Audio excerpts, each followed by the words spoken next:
मैं अपने गोंडा के प्रेस के साथियों का धन्यवाद देता हूँ।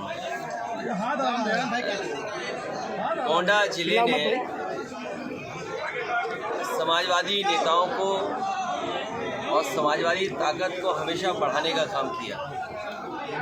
हमें याद है कि जब मैं पहली रथ यात्रा से यहाँ आया था, उस समय पंडित सिंह जी उन्होंने एक शानदार और ऐतिहासिक कार्यक्रम उस ज़माने में कराया था, और जो आज अरशद हमारे जिलाध्यक्ष हैं पार्टी के, इन्होंने युवजन सभा का एक कार्यक्रम किया था।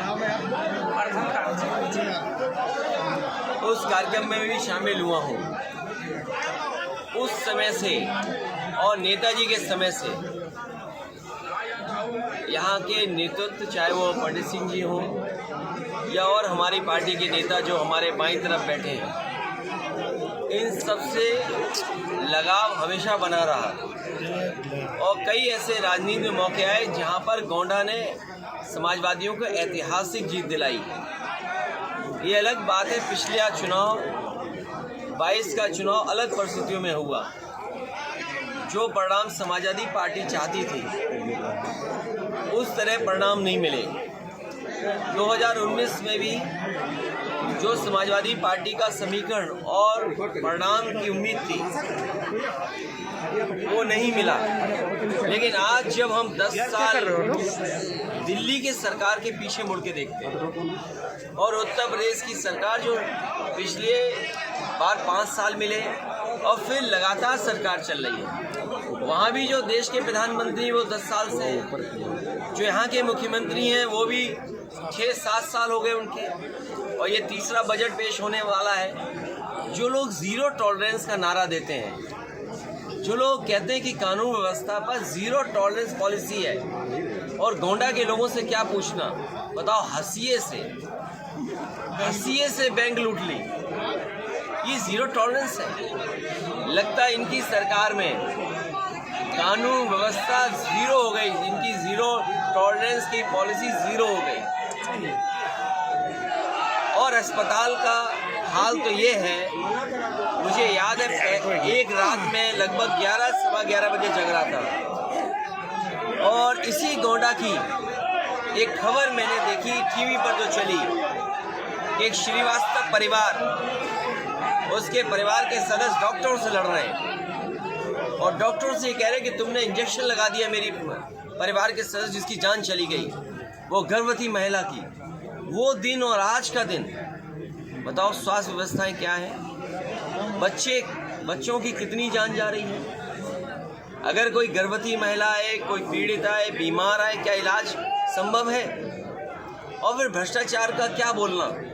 मैंने तो सदन में कहा, पहले भी कहा, फिर कहता हूँ, प्रेस के साथियों से भी कहा, और मैं फिर कहता हूँ कि आज उत्तर प्रदेश में सबसे बड़ा भूमाफिया कोई है तो भारतीय जनता पार्टी के तमाम नेता भूमाफियाओं का काम कर रहे हैं, ज़मीनें कब्जा कर रहे हैं।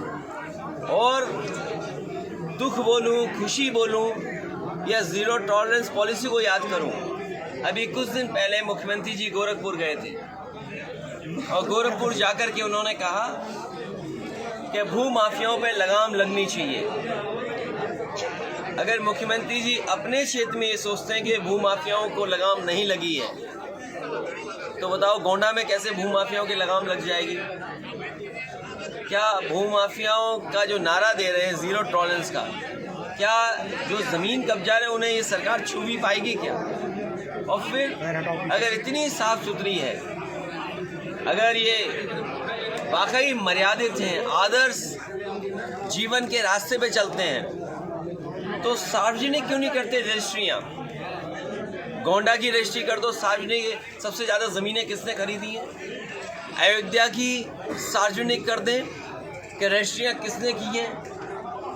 इतने बड़े घोटाले, और जब पुण्य काम हो रहा हो उस समय गरीबों को तकलीफ और परेशानी दी जाए।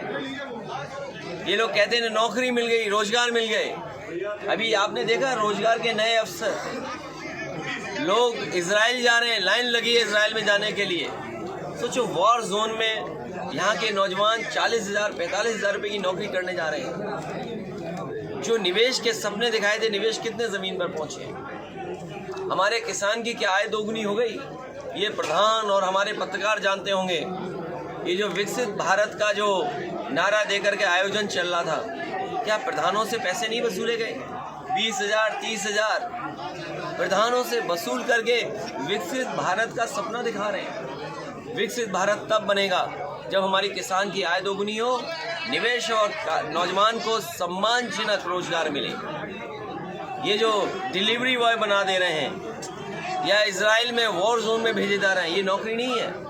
और जो बीजेपी के लोग या बीजेपी के नेता अपने मंचों से कहते हैं भारत माता की जय हो, हम सब भारत माता की जय बोलते हैं। भारत मजबूत बने, ताकतवर बने, खुशहाल देश बने, हम सब चाहते हैं। लेकिन सोचो शहीदों की याद में जो रिजंगला में बना था स्मारक, जो रिजंगला में स्मारक बना था, चीन की फौजों ने आकर के वो स्मारक तोड़ दिया। कोई कल्पना कर सकता है कि हमारा देश जो इतना ताकतवर है, हमारी फौज जो इतनी ताकतवर है, उसको झुकना पड़ रहा है। रिजंगला जो हमारा मेमोरियल था उसको तोड़ दिया चीन के लोगों ने। क्या बीजेपी के लोगों के पास कोई जवाब है? ये जो आधी अधूरी नौकरी दे रहे हैं, अग्निवीर समाजवादी पार्टी कभी स्वीकार नहीं कर सकती है। अपने नौजवानों को हम कहेंगे कि समाजवादियों को जिताइए, अग्निवीर व्यवस्था को ख़त्म करने का काम करेंगे। जैसे पहली सम्मानजनक और सम्मान के साथ वर्दी पहनता था नौजवान, उसी तरह फौज की नौकरी देकर के उनको वर्दी पहनाने का काम होगा। सूरज भैया आईडी चाहिए। अध्यक्ष जी आप कब आएंगे? अध्यक्ष जी जब बुलाओगे। अध्यक्ष जी अरे धकेलिए ना भाई, धकेलो ना भाई, धकेलो ना। अरे जिले की सीट कब 2 सीट होगी? जब आप कह दोगे।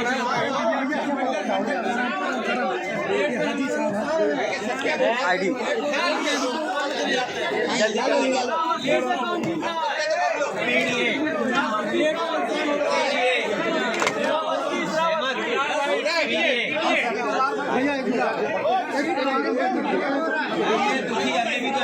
जबकि भैया आओ, आ गया हो, आ गया